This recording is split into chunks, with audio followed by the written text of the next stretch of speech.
Bonsoir et bienvenue au musée du barreau de Paris. Je suis Emmanuel Pierrat, j'en suis le conservateur et j'ai le grand plaisir de lancer cette première audition du millésime 2019 avec à mes côtés nos trois invités ou nos trois participants intervenants. Stéphane Bourgoin, que je présenterai dans un instant. Voilà. Michael Benilouche et mon confrère Yannick Sala. Un mot avant de les présenter et de dire quel meurtre ils ont commis pour être ici ou quel méfait et pour être défendus, sauf peut-être lui parce qu'il est encore officiellement auxiliaire de justice. Donc en théorie, il est le seul à avoir un casier vierge, peut-être à l'université aussi, c'est obligatoire. Ça dépend. On est pour la réinsertion, vous inquiétez pas, des détenus, donc voilà. Donc bienvenue au musée du barreau de Paris. Vous êtes ici à l'hôtel de la Porte. C'est un hôtel particulier classé aux monuments historiques depuis le 19e siècle, qui fut non pas une prison au XVIIe siècle, comme se plaisait à le dire un de mes anciens bâtonniers, mais l'hôtel particulier du plus gros poissonnier des Halles. Ce qui est un peu plus terre à terre, mais ce qui explique que la poissonnerie rapporte sans doute plus que la magistrature, l'avocature et l'université, oui. Même réunis. Et donc cet hôtel particulier abrite, est propriété du barreau de Paris. Il abrite depuis maintenant quelques décennies les collections du musée du barreau de Paris au sein desquelles vous êtes assis et assises. Ces collections permanentes sont assez simplement organisées. Nous marchons chronologiquement le Moyen-Âge et tout au fond. Et nous arrivons au XXIe siècle ici, avec pratiquement ou presque à la fin du XXe siècle avec le procès Papon. Vous y trouverez, si vous avez 5 minutes à la sortie à la fin de cette conférence et avant que nous fermions cet établissement, vous pouvez y admirer ou vous intéresser au procès de Dreyfus, à celui d'Émile Zola dans J'accuse, celui de Madame Marie-Antoinette, celui de Louis XVI, aux archives de Jacques Izorni qui a défendu Pétain, à l'assassin de Jean Jaurès, Raoul Villain, dans une vitrine à laquelle une vitrine est consacrée derrière moi. Nous avons ici, en l'honneur de Stéphane Bourgoin, mis les épatantes mains de tueur de Weinmann, qui sont presque aussi imposantes que celles de Michel Fourniret, et quelques autres joyeusetés qui font nos délices. Et puis aussi, il y a des petits restes d'une grande exposition que nous venons donc de décrocher, sur les avocats et la Grande Guerre, 1914-1918. Pour rappeler, nous avons célébré leur mémoire et les 232 morts au combat liés au barreau de Paris. Pour ce soir, vous êtes venus surtout pour nos invités. Stéphane Bourgoin, d'abord, est-ce qu'il est utile de te représenter comme le plus grand spécialiste, alors presque mondial, ou mondial d'ailleurs, des serial killers, écrivain, auteur d'une 40aine de livres, de nombreux... 60, merci. À chaque fois qu'on me dit ça à moi, je suis obligé de réviser la chiffre à la hausse, donc j'aurais dû y penser pour toi. De films, de documentaires, de séries, qui consacrent désormais sa vie, son œuvre à ce sujet, auteur des passionnants entretiens, mais il nous en dira quelques mots tout à l'heure, évidemment, avec les plus grands, entre guillemets, tueurs, aujourd'hui incarcérés sur la planète. Pour donner le change, ou en tout cas faire équilibrer les plateaux de la balance, Michael Benilouche, maître de conférence à l'université, c'est toujours Picardie-Jules Verne? Oui, toujours, j'y reste. Pour l'instant. Voilà, pour parfait. L'instant. Très bien. Et qui est l'auteur de nombreux ouvrages de droit pénal. Je recommande aux étudiants et à mes jeunes confrères et consoeurs ici de lire tout Benilouche version procédure pénale et droit pénal. Mais ce soir, c'est sur un registre un tout petit peu plus léger. Je vais dire un mot aussi du livre de Stéphane Bourgoin, un registre un peu plus léger, oui, parce que ça s'appelle How to Get Away with le droit pénal, la série Murder décortiquée par le droit pénal français qui nous a beaucoup plu. Et donc c'était un bon prétexte pour vous inviter et parler avec le dernier livre, avec Stéphane Bourgoin, qui nous parlera de son dernier livre, L'ogre des Ardennes, des derniers secrets de Michel Fourniret. Car vous n'auriez pas entendu parler de Michel Fourniret, je pense que vous saurez tout ou presque ce soir, et tu nous raconteras peut-être la dernière aventure, l'affaire du gang des postiches et 2-3 événements qui continuent d'agiter la chronique judiciaire criminelle. Oui, puisque j'ai des nouvelles informations depuis une semaine. Donc nous aurons la primeur. Parfait, si nous sommes sages. Et pour les interroger avec moi amicalement et confraternellement, mon ami et excellent confrère Yannick Sala, qui exerce la profession d'avocat déjà depuis presque une quinzaine d'années, je pense, qui est... Tu as été, tu es surtout, ancien président de l'UJA de Paris, ancien président de la FNUJ, syndicaliste patenté, ancien membre du Conseil national des barreaux, membre actuel du Conseil de l'ordre du barreau de Paris, c'est-à-dire mon boss ou un de mes administrateurs, ce qui explique qu'il est droit à beaucoup de qualificatifs louangeurs. Et excellent interrogateur, vous vous en rendrez compte dans un instant, messieurs. Voilà, je vous propose peut-être qu'on rentre dans le vif du sujet et que vous nous expliquiez l'un et l'autre. Alors, toi, pourquoi tu t'es penché sur Michel Fourniret? Ça me semble assez logique dans l'examen clinique et remarquable dans ton expertise. Alors, on doit respecter la présomption d'innocence. Il s'avère que Michel Fourniret, je le pense, a déjà été condamné peut-être définitivement dans certaines affaires. Non, pas encore. Oui, à 8 reprises. À 8 reprises, définitivement. Très bien. Donc, même s'il y a encore d'autres affaires... Un nouveau procès pour les meurtres de Marie-Angèle Domèche et Johanna Parish. Marie-Angèle Domèche, dont on n'a pas encore retrouvé le corps. Le procès devrait se dérouler pour lui et Monique Olivier, parce qu'il ne faut pas l'oublier non plus, fin 2019 ou début 2020. La date n'est pas encore fixée. Ce sera à Versailles. Parfait. En attendant probablement d'autres affaires. D'autres affaires. Tu vas nous expliquer pourquoi tu t'es penché sur Michel Fourniret, même s'il fait partie, je pense, du top 4 ou 5 ou à peu près des cas les plus connus ou référencés en France à l'heure actuelle. Puis vous, j'aurais la même question pour vous, non pas pourquoi vous êtes penché sur... qu'est-ce que vous faites à regarder à la télévision au lieu d'enseigner? C'est vrai, vous avez raison. C'est une bonne question.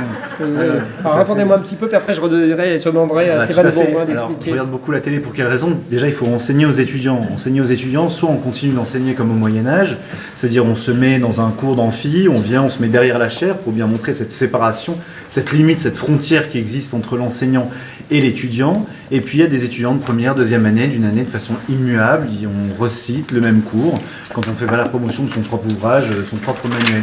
Puis à un moment donné, quand même, on commence à s'interroger quand on a des étudiants face à soi. Pourquoi? Parce que la société change et évolue. On se rend compte que les exemples qu'on cite dans le cadre de son cours, au départ, c'est uniquement les exemples. Ce sont des exemples qui sont de plus en plus déconnectés par rapport à leurs propres références. Qu'est-ce que la culture d'un étudiant aujourd'hui, en 2019? C'est assez étonnant de se rendre compte quelle est leur culture, ou plutôt quelle est la forme qu'a prise leur acculturation depuis quelques années. Et de ce point de vue-là, ils regardent la télé, ils regardent des séries. Alors on les interroge, puis il s'agit des intéressés, tout de même, les étudiants de première, deuxième année. Ce qu'il faut comprendre, c'est que de plus en plus, ils ont une culture de l'immédiateté qui est assez incroyable. C'est-à-dire, ce qui les intéresse, c'est le dernier rebondissement de l'affaire Benalla. Ce qui les intéresse, c'est de savoir un petit peu quel gilet jaune a pu perdre son œil. Ce qui les intéresse, c'est véritablement l'actualité immédiate, sans avoir aucun recul sur le passé. Et d'essayer de décrypter comme ça une actualité, pour eux, va les intéresser. Une référence à ce que eux considèrent comme étant leur culture va pouvoir les intéresser, les amener justement à travailler sur un certain nombre de connaissances. Les résultats sont absolument, de ce point de vue-là, spectaculaires. C'est-à-dire que, en tant qu'objet ici d'enseignement, une série télévisée, c'est absolument incroyable. Au départ, on parle de la série. On leur dit, sur un ton humoristique, attention, je vais vous spoiler, vous avez tous vu le dernier épisode? Non, mais qu'est-ce qui vous prend? Vous n'avez pas vu le dernier épisode. Comme on aurait dit autrefois, vous n'avez pas lu les références, le traité d'un tel ou d'un tel. Ils ne lisent plus les traités. Donc on vient et on discute avec eux. Et à partir de ça, on commence à reconstruire un dialogue avec des étudiants pour leur permettre ici d'avancer, pour leur permettre de venir et de discuter autour d'un certain nombre d'infractions. Quels sont les éléments constitutifs? On prend la série et on la retravaille au regard du droit français. Alors au départ, c'était uniquement un objet qui était un objet pédagogique, quelque chose qui revêtait un caractère quelque part ludique. Quand l'attention de l'étudiant baisse, alors c'est parfois, initialement j'aurais dit au bout d'1h30 à peu près, là on va dire c'est au bout de 40 minutes, prendre un exemple qui est un exemple concret à partir d'une série et leur révéler les différents aspects, puis après passer à un moment de décryptage. Puis c'est assez surprenant parce qu'on apprend aussi en même temps. Tu connais la série Murder, j'imagine? Oui, je la connais, oui. Bon. En ce moment, d'ailleurs, je dois signer la semaine prochaine pour faire une série télé de fiction pour France 2 avec le producteur qui a fait Les Revenants et qui devrait s'appeler Serial Hunter et que je vais coécrire et qui est basé, en fait, j'en suis le héros sous pseudonyme sur ma vie personnelle et mes enquêtes. Donc c'est le prochain livre de Michael Benillouche, c'est la série. Mais Serial Hunter. j'ai beaucoup insisté et j'ai demandé d'ailleurs, et je vais y jouer un rôle, notamment celui d'un taré déséquilibré qui va harceler celui qui va jouer mon rôle lors de conférences comme ici ou de séances de dédicaces. Parce que ça m'arrive régulièrement d'être confronté à, disons, des fans un peu déséquilibrés. En ce moment, c'est assez calme, j'en ai que 4. Parfait. Ah non, moi j'ai pas de fans déséquilibrés jusqu'à présent. Des étudiants déçus par leurs notes, c'est différent. Ah oui, oui, oui. Non mais ça c'est les réseaux sociaux, c'est quelque chose d'absolument fantastique avec le fait de passer un certain nombre de paliers sur les réseaux sociaux, c'est quelque chose d'assez incroyable. On écrit sur la série Murder, bon c'est très bien, à chaque fois qu'on tweet ou qu'on met quelque chose, eh bien on se prend son petit flot d'accusations, un petit peu de bad buzz, et puis après on a ces étudiants qui réagissent, ici comme une meute. Alors là ils sont très attentifs à tout ce qui peut être dit autour de moi. Là, en plus, j'ai des étudiants de première année. C'est très sympathique, les étudiants de première année. Ils sont dans tous leurs états après les cours. On leur explique un certain nombre de choses. Donc voilà, et on va aussi sur des explications terminologiques. Donc là, tout à l'heure, j'ai expliqué aux étudiants que la nécrophilie, c'était pas bien, que la zoophilie, c'était pas bien. Je leur ai dit, j'espère quand même que vous le saviez avant le cours. Hein. C'est quand même quelque chose de préférable. Et il vient, il tweet tout. Donc il faut faire à la fois soit il faut faire très attention à ce qu'on dit, soit au contraire les laisser complètement dans une sorte d'espace de liberté tout à fait particulier. Je connais ça puisque je suis très actif, notamment sur Facebook ou Instagram, et je poste sur Facebook à peu près 20 articles quotidiennement sur les faits divers et la criminologie. Et en moyenne, la page est visitée dans les jours les plus faibles par 45 000 visiteurs différents quotidiennement. Mais quand c'est des grosses actualités, comme par exemple l'affaire Maëlys, Nordal Lelandais, Jonathan Daval, ça monte jusqu'à 150 000 visiteurs différents par jour. Hein. Ça montre quand même l'intérêt pour le fait divers, la criminologie, et malheureusement ça draine aussi des personnes que j'ai pas forcément envie de rencontrer.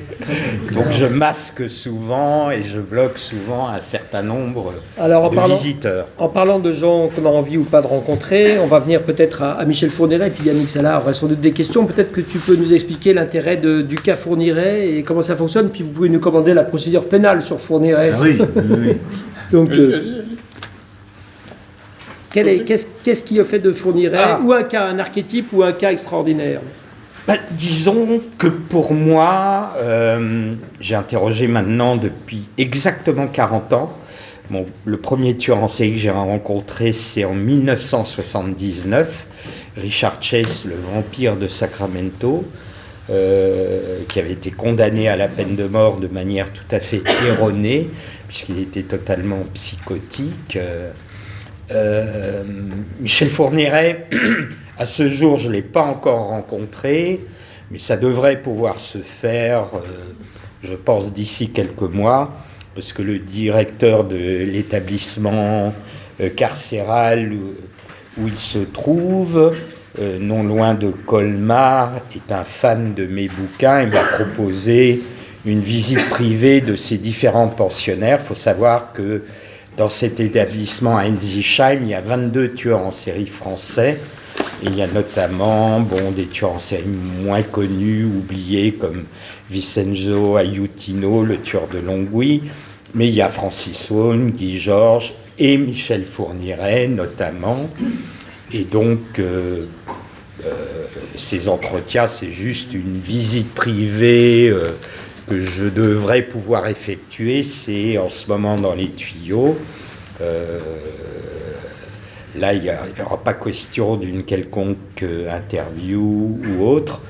Faut savoir que pour moi, Michel Fourniret est probablement un des 2 pires tueurs sur lesquels j'ai pu écrire. Le pire pour moi, c'est Gérard Schaeffer, un ancien policier, shérif adjoint, qui a été accusé de 34 meurtres. Vous pouvez voir d'ailleurs sur YouTube, il y a un certain nombre de vidéos de mes entretiens avec lui. Mais Michel Fourniret, indiscutablement, j'ai d'ailleurs écrit une postface au livre quand Je terminais le bouquin, c'était le 10 août, j'écrivais les dernières lignes, et ce que je fais jamais d'habitude, c'est me mettre en scène dans mes ouvrages. Je l'ai fait qu'une fois sur un bouquin où je raconte mes entretiens de mon point de vue, qui s'appelle « Mes conversations avec les tueurs ». Mais je dirais qu'à ce jour, donc le 10 août, j'ai terminé l'écriture du bouquin et je ne me suis toujours pas remis de l'écriture de ce livre et d'avoir plongé dans la tête d'un Michel Fourniret. D'ailleurs, le psychiatre, le docteur Jean-Luc Ployer, qui l'a encore questionné et évalué il y a quelques mois avant le procès de Farida Amiche, l'avait rencontré lorsqu'il était en attente de son procès à Charleville-Mézières en 2008, avait rencontré aussi Monique Olivier. Il a fait 14 000 expertises judiciaires. Je sers d'ailleurs d'intermédiaire, je publie son livre de souvenirs chez Grasset qui devrait sortir d'ici à peu près un an. Il est en train de l'écrire avec un journaliste de l'Union. Il a rencontré pour la première fois Michel Fourniret à la prison de Forest près de Bruxelles pendant 9 heures. Il n'est pas sorti indemne de cet entretien. Il a dû prendre 3 semaines de vacances où il n'a pas pu travailler, tellement la confrontation avec ce Michel Fourniret a été déstabilisante. Je publie d'ailleurs, et c'est pour la première fois, l'intégralité de ces expertises sur à peu près une centaine de pages, y compris même les tests de frustration de Rosenzweig qui se présentent sous la forme de cases de bande dessinée que l'individu doit remplir. Donc je publie les expertises de Michel Fourniret et Monique Olivier et les tests de frustration de Rosenzweig des deux également. Michel Fourniret, il faut savoir, parmi ses déclarations, il dit « Les familles de mes victimes devraient me remercier parce que j'ai violé leurs fillettes, leurs proches, et pour leur éviter un traumatisme à vie, je les ai tués. Donc, les familles de mes victimes devraient me remercier. » Voilà ce qu'éprouve un Michel Fourniret. Lorsque le docteur Jean-Luc Ployer ou des enquêteurs, Daniel Bourgard aussi, qui l'a confronté et interrogé pendant 15 jours, lui demande s'il a des remords, un quelconque sentiment de culpabilité. Il dit « Le mot remords, le mot culpabilité n'existe pas dans mon vocabulaire. » Alors il dit « Peut-être que j'aurais eu l'ombre d'un remords lors de mon premier crime, mais à partir du 10e meurtre, vous vous doutez bien que c'est un sentiment qu'on ne peut même pas effleurer. » Voilà la personnalité d'un Michel Fourniret qui passe quasiment toutes ses journées dans sa cellule. Il emprunte à la bibliothèque de l'établissement qui est tenue par un tueur nazi alsacien, Emmanuel Rist, tous les classiques de la littérature française. Il les réécrit, les copie à la main, une écriture patte de mouche. D'ailleurs, je publie un exemple, une page du Grand Maulne revisitée par Michel Fourniret. Il les réécrit pour en corriger les fautes d'orthographe et les erreurs de style. Et ensuite, ces feuilles qui sont recto verso, avec cette écriture de patte de mouche dans sa cellule, il y a des cordes à linge, comme toutes les cellules des détenus à Ensisheim. Il les accroche avec des pinces à linge. Et voilà comment Michel Fourniret passe ses journées. J'ai une question, je suis désolé, c'est vraiment une question qui me... Justement par rapport à un personnage comme celui-ci, est-ce qu'il n'y a pas un risque de la procédure de jugement, de la procédure publique, qui plus est devant un jury d'assises?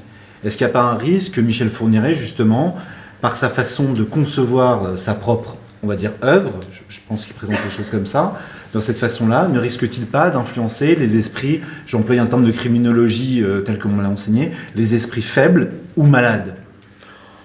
Je pense que sa personnalité est tellement en dehors de notre univers et de notre monde que, contrairement à d'autres tueurs en série qui peuvent avoir, excusez-moi d'employer le terme, des fans, Oui. là pour le cas de Michel Fourniret, je pense que c'est absolument impossible. Hein.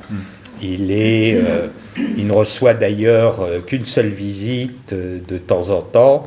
C'est celle de son fils qu'il a eue avec Monique Olivier, Selim, qui a servi aussi d'alibi lors de la commission de ces crimes, puisque lorsque Monique Olivier était sur le point d'accoucher, c'était elle qui conduisait la camionnette, cette camionnette blanche, seule au volant. Elle abordait des fillettes ou des adolescentes en disant « Écoutez, je suis malade, est-ce que vous pourriez me conduire jusqu'au médecin le plus proche dans votre ville, votre village ?» Et chemin faisant, elle récupérait un autostoppeur qui était avec un jerrycan à la main, qui était Michel Fourniret. Et à partir de là, le piège se refermait sur les victimes. Puis ensuite, le Selim bébé était accroché sur un siège bébé, sur la banquette arrière, pour servir là aussi d'alibi aux enlèvements du couple Fourniret-Olivier. Est-ce que vous pouvez évoquer, alors j'ai lu votre ouvrage avec un intérêt particulier, et vous avez raison, les tests que vous publiez sont particulièrement éloquents, l'analyse aussi qui en est faite, et j'aurais voulu vous faire évoquer les stratégies de défense de Michel Fourniret, et puis ensuite avec Michael Benilouche évoquer le mythe de l'avocat pénaliste. Il conclut son ouvrage sur cette question avec évidemment pour tous les avocats et en tout cas pour ceux que nous sommes ici, la question des droits de la défense. Et je pense que ça serait particulièrement intéressant de vous faire évoquer donc, cette stratégie de défense et à la fois pour vous le mythe de l'avocat pénaliste et cette question. Alors la stratégie de la défense de Michel Fourniret, au départ, il ne voulait pas qu'un avocat le défende. Il souhaitait, lors de il a déjà été condamné pour des viols, des kidnappings commis en 1982, mais pas pour meurtre. Hein. La série meurtrière commence à sa sortie de prison de Fleury-Mérogis en 1987, premier meurtre en 88, après son échange de correspondance avec Monique Olivier, où s'établit un pacte criminel. Il n'y a pas d'autre terme. Je possède aussi toute la correspondance entre Michel Fourniret et Monique Olivier. Il s'engage à tuer l'ex-mari de Monique Olivier, a tué un militaire qu'il avait défloré dans un hôtel proche de la gare de Metz, et un SDF avec qui elle avait été obligée d'avoir une relation intime dans un parc, et elle, en échange, lui fournirait des jeunes femmes et des jeunes fillettes vierges, parce qu'il a cette quête de la virginité absolue, et il a été toujours extrêmement déçu, on le voit dans les expertises, que ses 3 épouses n'aient pas été vierges au moment où ils se sont mariés. Donc au début, par exemple, avant le procès de Charleville-Mézières, que j'ai suivi pendant les 7 semaines, puisque j'ai cofondé une association de victimes, et ce sont les avocats de notre association, Maître Gérard Chemla et Jean-Maurice Arnoul, qui est l'avocat aussi de l'Observatoire citoyen en Belgique, qui ont défendu la plupart des familles de victimes lors du procès de Charleville-Mézières. Au départ, il ne souhaitait pas avoir un avocat, puis par la suite, il a eu un avocat. Monique Olivier en avait un, elle, de son côté, elle acceptait d'être défendue. Vous vous doutez bien que la défense d'un Michel Fourniret est quelque chose d'extrêmement compliqué. Je veux dire, je discutais aussi avec les avocats, à la fois de Monique Olivier et de Michel Fourniret, lors du procès à Charleville-Mézières. l'issue du procès, pour eux, ne faisait absolument pas l'ombre d'un doute. Le seul enjeu, c'était de savoir si Michel Fourniret allait écoper de cette perpétuité réelle sans possibilité de libération conditionnelle ou non. Bon, il a écopé, bien évidemment, de cette perpétuité réelle sans possibilité de libération conditionnelle. Et il est extrêmement égocentré, comme vous avez pu le comprendre, avec sa réécriture des classiques de la littérature française. Et au moment du procès, j'étais beaucoup interviewé par des médias, et j'avais indiqué à tous les journalistes, donc c'était en 2008, qu'un jour ou l'autre, Michel Fourniret se manifesterait à nouveau, mais au moment que lui choisirait pour revenir au centre de l'attention. Ce qui s'est déroulé il y a quelques mois de cela, par l'écriture de plusieurs courriers où il avoue en creux être impliqué dans les meurtres de Johanna Parish, Marie-Angèle Domèche, chose qu'il n'avait jusqu'à présent jamais avouée. Et il a acté ses aveux dans des procès-verbaux, et donc le procès pour ces deux crimes doit se dérouler, comme je l'ai dit tout à l'heure, courant 2019 ou 2020.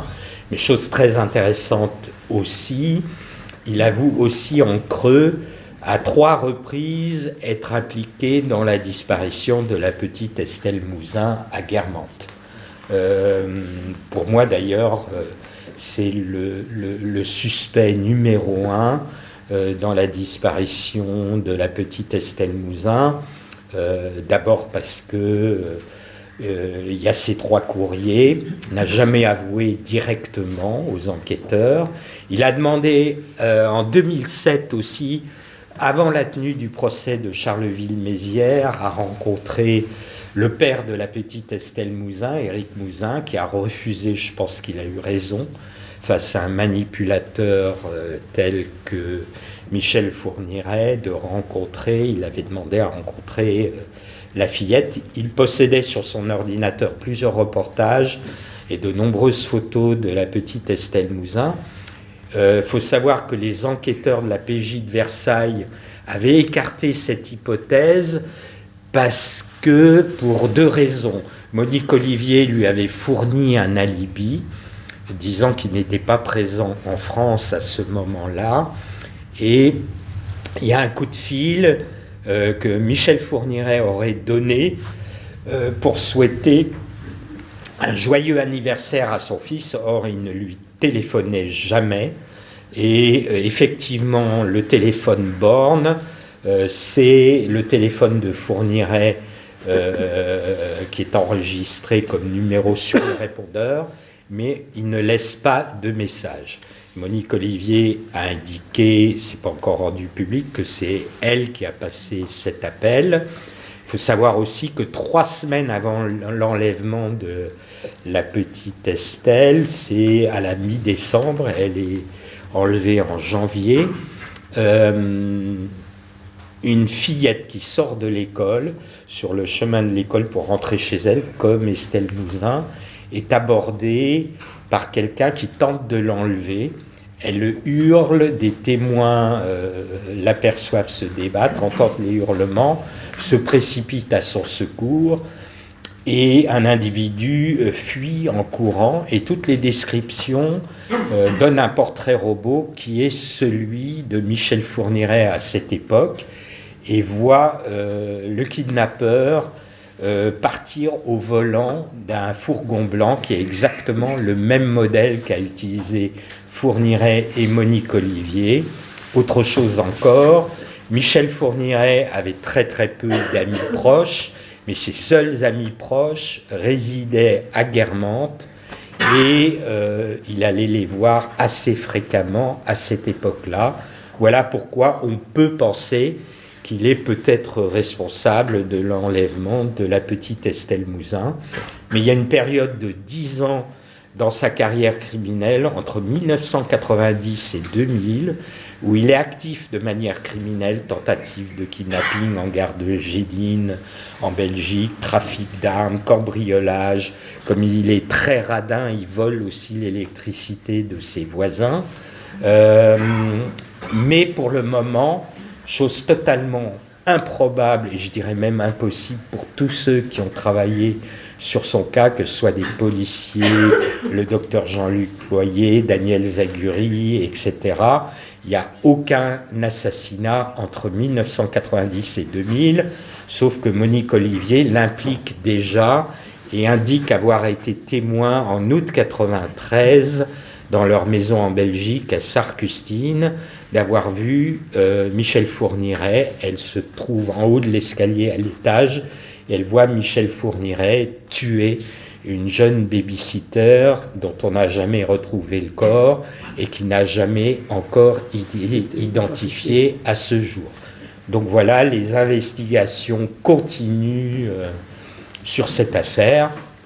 Et récemment, moi je travaille avec un journaliste de l'Ardennais, on avait évoqué, on l'évoque dans le livre d'ailleurs, ce terrain qui n'avait jamais été exploré par les enquêteurs et que Michel Fourniret avait transformé en jardin d'enfants avec des actes notariés où il interdisait aux copropriétaires autour de ce jardin de creuser ou de déraciner 2 arbres en particulier, un sapin et un pommier. Voilà. Donc il y a encore beaucoup de choses, et avec ce journaliste de l'Union et l'Ardennais, on a reçu un courrier il y a 15 jours où il y a un autoportrait de Michel Fourniret qui est signé de sa main, un autoportrait où il se présente en page, et surtout un courrier très mystérieux, très bizarre, qui est signé Galu. Il faut savoir que Galu est un dieu mésopotamien qui fait passer les victimes et les personnes de vie à trépas. Donc voilà, on pense que peut-être ce courrier émane de Michel Fourniret. Il y a un certain nombre de messages plus ou moins codés et cryptés. Donc on continue nos investigations. J'avais fait un reportage qui est passé dans la case de Laurent Delahousse sur France 2 le 4 novembre dernier, et avec la réalisatrice Anne-Sophie Martin qui prépare aussi tous les faits entrés l'accusé. On a tourné déjà beaucoup d'autres images, notamment lors des fouilles de ce jardin d'enfants de Michel Fourniret. On a été le seul média à filmer ces fouilles, et on a filmé aussi pas mal de choses lors du procès de Michel Fourniret, où il a à nouveau écopé de la réclusion criminelle à perpétuité il y a quelques semaines pour l'affaire Farida Amish, et on continue nos investigations en la matière. Je reviens donc à ma question pour Michael Benillush. Votre ouvrage et l'étude de la série en question, qui m'a donné l'occasion de la découvrir et de la voir finalement avant de lire votre ouvrage, cet ouvrage permet à son issue de questionner sur l'exercice de la défense. Oui. Qui dit avocat dit défense, c'est une sorte d'évidence, et pour autant on a tous été questionnés un jour ou un autre sur notre capacité à défendre. Est-ce qu'on défendrait tel ou tel? Et vous l'évoquez très bien, d'abord en creux dans l'ensemble des épisodes que vous évoquez, avec les questionnements des différents personnages à cet égard, et aussi en fonction des actes qu'ils ont commis, sans en dire trop. Oui. Et vous évoquez à la fin le mythe de l'avocat pénaliste, et puis aussi cette question de la défense, et je trouve que ce serait particulièrement intéressant de pouvoir l'évoquer si vous... Cette question-là, elle est absolument au cœur de tout. Pour ma part, elle était déjà au cœur de mes études. Mes études ont été particulièrement marquées, on va dire, la fin de mes études, par le procès Papon. Au moment de ma prestation de serment à la Bibliothèque de l'Ordre, qui n'est pas l'invité, on va dire, prestigieux au moment où je prête serment, Jean-Marc Varro, qui fait un discours, on va dire, d'une finesse, d'une élégance, et également d'une justesse assez incroyable, qui m'a conduit à me complètement être bouleversé par ce que je venais d'entendre. Et effectivement, par la suite, j'ai exercé assez peu, et par la suite, j'ai plutôt été dans la formation. C'est vrai que dès que l'on évoque, dans quelque milieu que l'on soit, et j'ai ce bonheur-là de ne fréquenter pas que des juristes, justement, le fait d'être pénaliste, on va toujours avoir la question, ah bon, d'accord, donc tu vas défendre un meurtrier d'enfants, des pédophiles et des terroristes. Et là, c'est vrai qu'il faut passer un certain temps en disant, bon, d'accord, je défends les voyous, mais justement, entre le voyou et moi, il va y avoir nécessairement un filtre. C'est pas une relation qui est une relation dans laquelle j'adhère à la cause, pas du tout. C'est assurer la défense. Et assurer la défense de quelqu'un, ce n'est pas nécessairement non plus aller systématiquement vers le fait de demander un acquittement, une relaxe, le cas échéant, un non-lieu. Non, c'est œuvrer dans le sens justement des droits de la défense. Et ce qu'il y a de particulier, c'est que de plus en plus, à l'égard des jeunes générations, il y a une image de l'avocat pénaliste qui est devenue de plus en plus, on va dire, quasiment sectaire. C'est-à-dire l'avocat pénaliste, c'est un homme. Toujours. Ensuite, 2, on peut même à peu près chiffrer son âge. 40, 50, 55 ans à peu près. Bon, très bien. Il faut qu'il ait une grosse voix. Et il faut qu'il ait, par rapport à sa pratique de l'éloquence et de l'art oratoire, une faconde très particulière. Une grosse voix, la défense de rupture, et c'est véritablement ça qui est stéréotypé. Et c'est particulièrement difficile pour les nouvelles générations de venir et de commencer à leur expliquer que oui, on peut être par exemple une avocate et ne pas se faire violer systématiquement par tous ses clients. Oui, on peut être une avocate et être éloquente, et par exemple, c'est toute une œuvre là-dessus, où on travaille, que ce soit dans le cadre de la fac, ou aussi et surtout dans le cadre d'organismes privés, surtout sur l'éloquence, et d'essayer de les faire travailler avec un certain nombre d'éléments. Par exemple ici, de leur faire rencontrer des avocates éloquentes. On en a de nombreux exemples, particulièrement techniques ou différentes. Alors, j'en ai quelques-unes comme ça que j'ai rencontrées dernièrement, que je cite à l'égard des étudiants. On peut évoquer Clarisse Serre, par exemple, ou Anne-Sophie Laguens, qui travaille avec Eloquentia. Justement, avec Anne-Sophie, on était dans un concours de plaidoirie la semaine dernière, et c'est particulièrement utile, justement, de mettre face aux étudiants des personnages auxquels ils ne s'attendent pas. Pas la même génération, et puis aussi pas le même profil tout à fait. Pourtant, dans cet imaginaire, il y a toujours cette idée-là de l'avocat, et on voit des origines, notamment au cinéma, qui est véritablement ce profil. Et ce profil, c'est quand même quelque chose d'assez particulier. La série, elle vient casser un petit peu ce profil. On a face à soi une avocate qui est, aux États-Unis, ça a énormément d'importance, qui est noire, qui est plus jeune, qui est active sexuellement et qui par ailleurs, et ça a son importance dans cette série-là, puisque c'est particulièrement mis en relief, la sexualité est un instrument de conviction. La sexualité est aussi utilisée en cadre des procédures. Je pense que en France, de ce point de vue-là, le Conseil de l'ordre ne serait pas tout à fait d'accord avec certains des agissements qui sont décrits. Je sais qu'il y a plusieurs membres du Conseil de l'ordre ici, donc je fais très attention à ce que je dis. Je vous confirme, il y a beaucoup de passages qui seraient problématiques.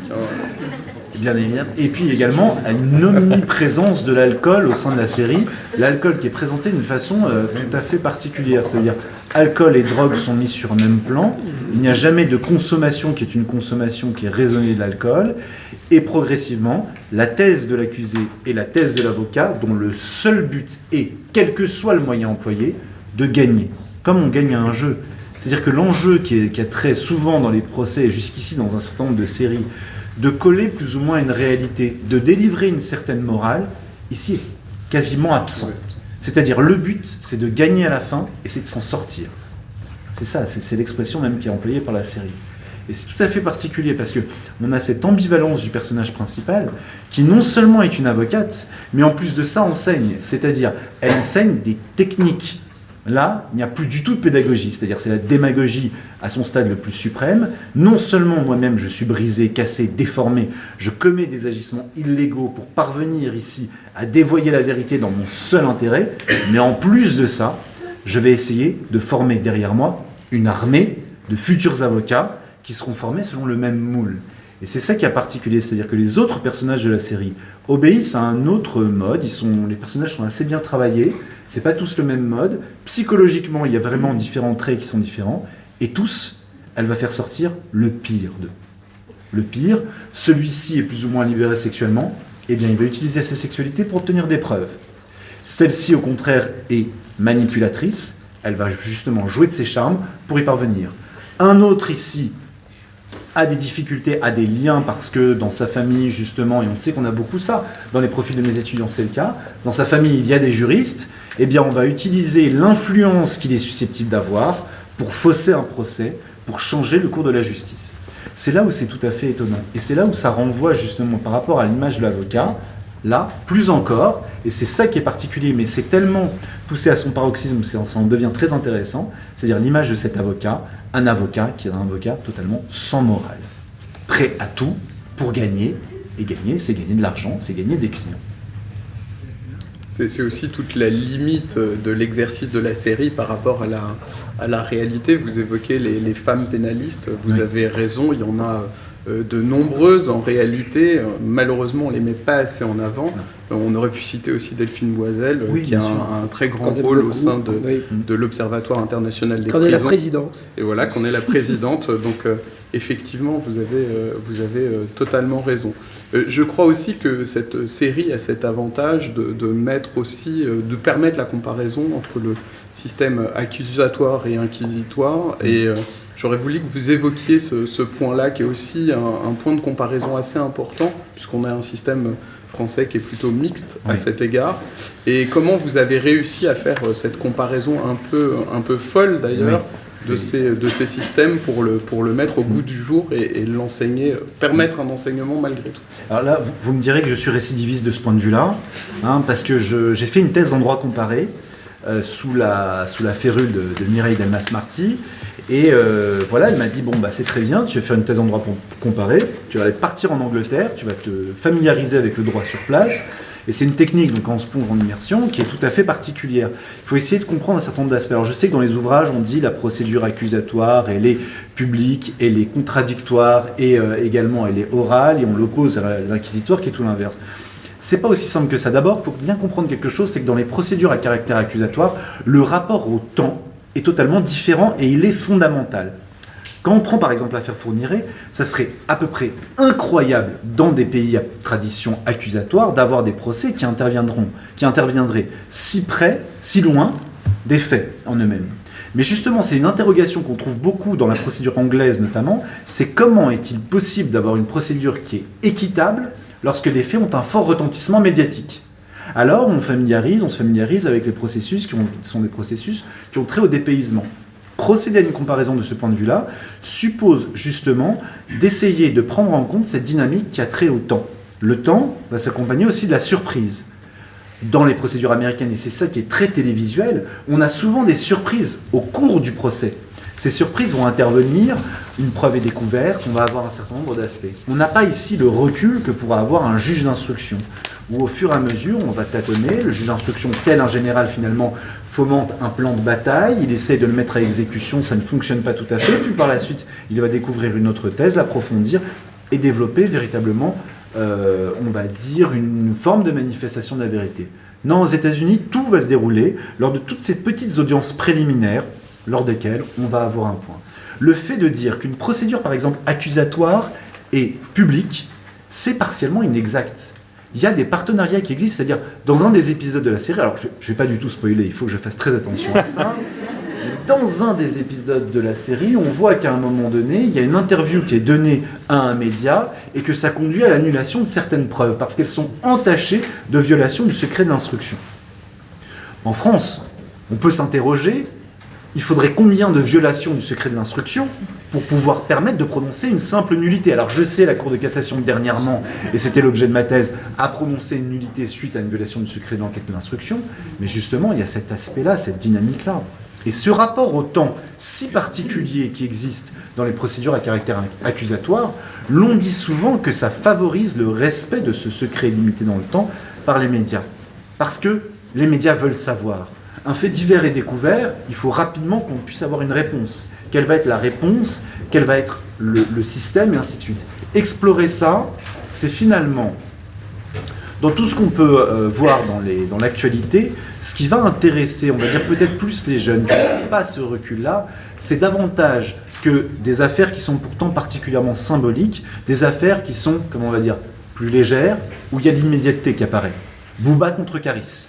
Une bagarre une garde à vue, une détention provisoire, un jugement qui intervient rapidement, une peine rapidement prononcée et la vengeance qui va intervenir. Ça, oui, ça renvoie justement à cette exigence-là d'avoir ce culte de l'immédiateté. Mais finalement, on peut s'interroger. On a une exigence de procès équitable parmi laquelle il y a le délai raisonnable qui doit entrer en ligne de compte.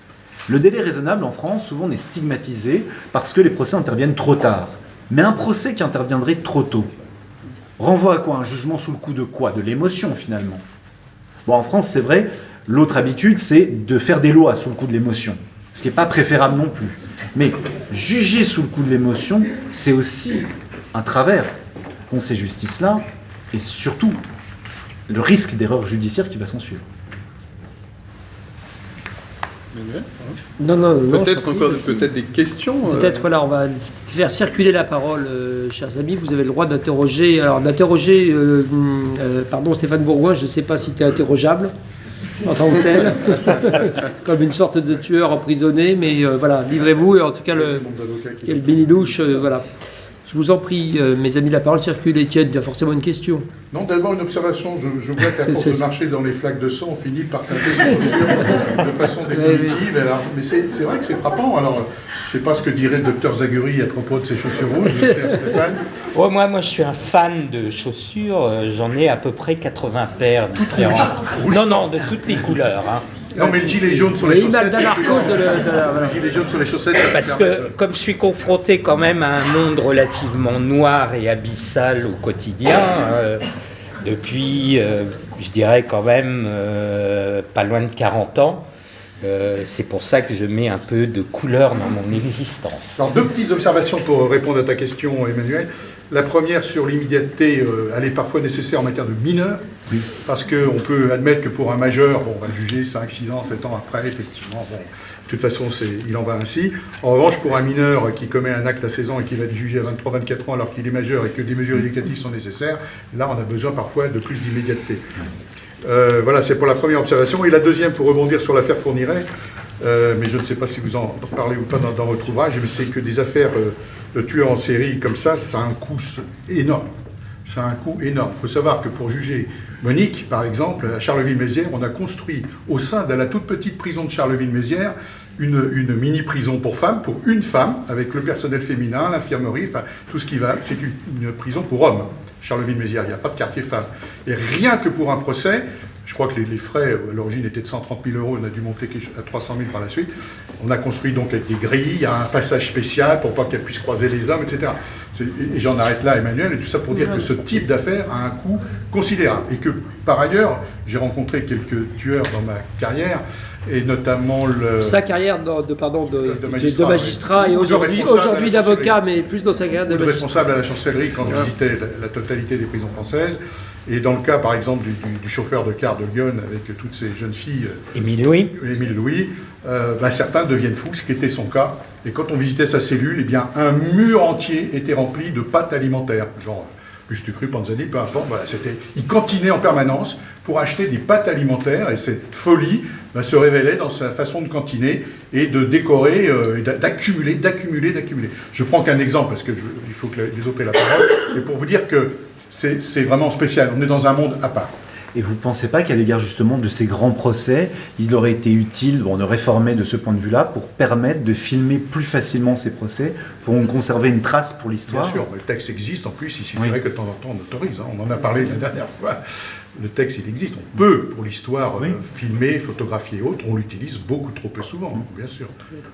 D'ailleurs, il y a un problème de coût financier qui se pose dans l'affaire Fourniret, c'est que il existe plusieurs centaines de scellés qui n'ont toujours pas été exploités pour des raisons financières, et notamment, moi j'ai découvert, et je l'indique dans mon livre, il y a 7 ADN, dont 6 ADN féminins, qui ont été prélevés sur les liens de la banquette arrière.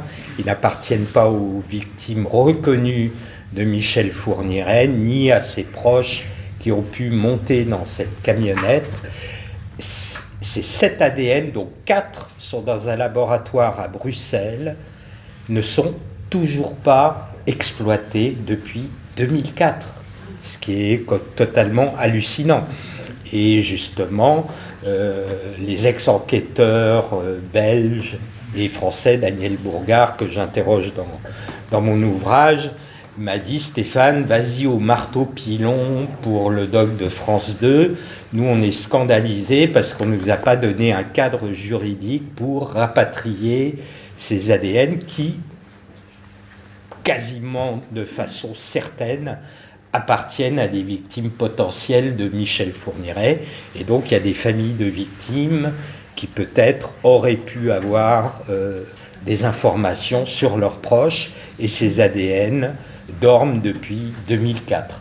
Apparemment, maintenant, le documentaire que j'ai pu faire pour France 2 et le livre qui est paru chez Grasset font bouger les choses, et notamment la section de recherche de Dijon de la gendarmerie reprend maintenant l'intégralité du dossier de Michel Fourniret et Monique Olivier, et on peut penser que peut-être les choses vont bouger en la matière. Vous évoquez des liens entre Michel Fourniret et le gang des postiches, cette rencontre. Est-ce que vous pouvez en dire plus ? Oui, parce qu'à un moment donné, un de ses codétenus, lorsqu'il a été condamné pour des viols et des agressions sexuelles, était quelqu'un qui s'appelle d'ailleurs, puisqu'il est toujours vivant, Jean-Pierre Elgouarche, qui était proche de deux des personnes du gang des postiches, et qui savait où le gang des postiches avait enterré notamment des lingots d'or dans un cimetière de la banlieue parisienne à Thiers. Et Elgouarche s'était confié à Michel Fourniret, qu'il jugeait comme un individu un peu benet, un peu stupide, l'endroit où était enterré ce trésor. Et vous vous doutez bien que lorsque Michel Fourniret a été libéré, tout simplement, il a proposé à la compagne de Jean-Pierre Elgouarche de récupérer le trésor du gang des postiches, et ce faisant, il a assassiné Farida Amiche. C'était l'objet du procès il y a quelques mois de cela. Il s'est approprié ce trésor sous la forme de lingots d'or qu'il a transformé en argent liquide et qui lui a permis d'acheter le domaine du château du Sautou en payant cash auprès d'un notaire ce château que j'ai visité il y a quelques mois et qui appartient maintenant à un couple de pharmaciens belges. Et on a pu retrouver notamment le corps de la victime belge, la petite Elisabeth Brichet, qui avait été kidnappée près de Namur et enterrée et tuée dans la maison de Michel Fourniret, d'abord à Floins, et ensuite enterrée dans le domaine du château du Sautou. Voilà ce qu'il en est pour cette affaire et l'implication de Michel Fourniret dans l'histoire du gang des postiches. Moi, j'avais juste une question. Qu'est-ce que vous pensez du rôle du milieu carcéral sur la carrière criminelle de M. Fourniret, sachant que vous disiez qu'avant, il y avait des enlèvements et des viols, et seulement après son premier passage en prison, des meurtres. Oui, il a été condamné pour la première fois en 1966 pour des faits d'exhibition, d'agression sexuelle à Nantes, et il est arrêté, suspecté de meurtre en 2003. Donc vous voyez une carrière criminelle qui s'étend quand même sur 37 années. On peut penser d'ailleurs que s'il démarrait maintenant sa carrière criminelle, celle-ci n'aurait pas duré aussi longtemps avec le FNAEG et avec des bases de données informatiques telles que le Salvac, qui est commun à la police et à la gendarmerie, qui aurait fait obligatoirement des rapprochements entre les différents modes opératoires qu'il utilisait, parce que lui n'avait pas de rituel particulier sur ces scènes de crime. En fait, ce qui lie ces crimes, c'est plutôt le mode opératoire, notamment l'utilisation de cette fourgonnette blanche, dont j'ai retrouvé d'ailleurs cette semaine la trace, Elle est restée pendant 3-4 ans, ce qui ne plaisait pas trop aux habitants de Charleville-Mézières, garée devant le tribunal. Ensuite, elle est partie dans un casse non loin de Charleville-Mézières. Et là, je pense avoir retrouvé la camionnette qui est dans un casse en Belgique. Donc là aussi, fait à vérifier. Mais lors de son incarcération, maintenant ses courriers sont évidemment surveillés, comme tous ceux de Guy Georges, de Francis Holm dans cet établissement pénitentiaire. Je sais qu'il rencontre toutes les semaines. Guy Georges a tous les 15 jours un parloir où il a des relations intimes avec une de ses fans qui vient le voir tous les 15 jours, qui est étudiante en cinéma à Paris, qui est âgée de 22 ans, lui en a 55. Francis Holm ne peut pas avoir de relations intimes parce qu'il a le syndrome de Klinefelter, le micro-pénis, mais il reçoit régulièrement la visite d'une femme d'une trentaine d'années qui le considère comme son grand frère. Et il échange, on le juge totalement stupide d'habitude, mais je peux lire ses courriers. Il correspond par exemple avec un tueur en série américain de manière régulière qui s'appelle Patrick Kearney, et ainsi de suite. Mais tous les courriers sont lus, examinés, ce qui n'avait pas été le cas lors de cette correspondance entre Michel Fourniret et Monique Olivier, où se lit ce pacte criminel entre eux.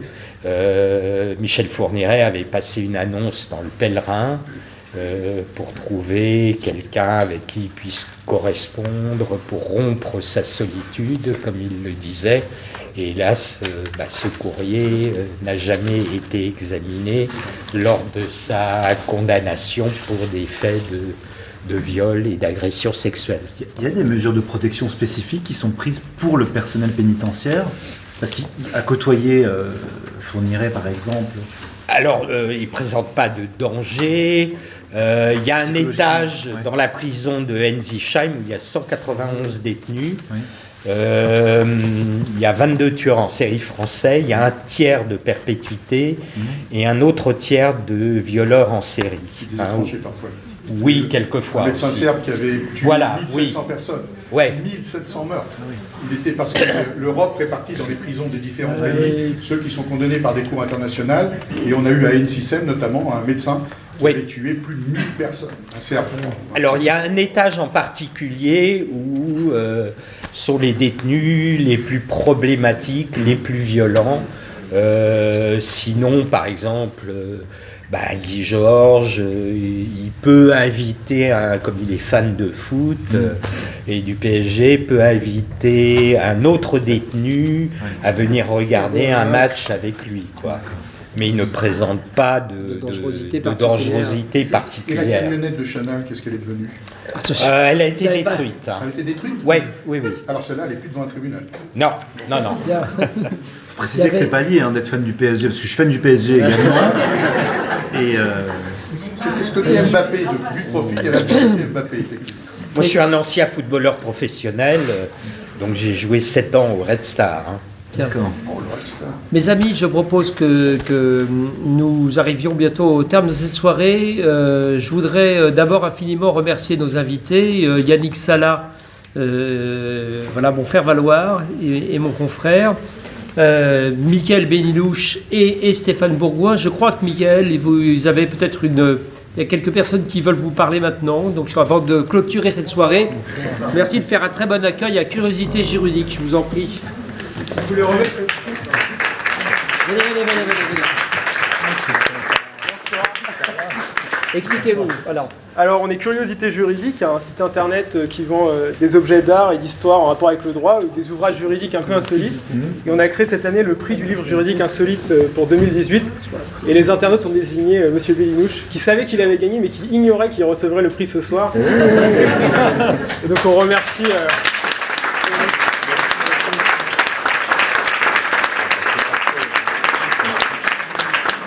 on remercie le conservateur et le musée du barreau qui nous ont aidés à monter le coup pour lui remettre ce prix.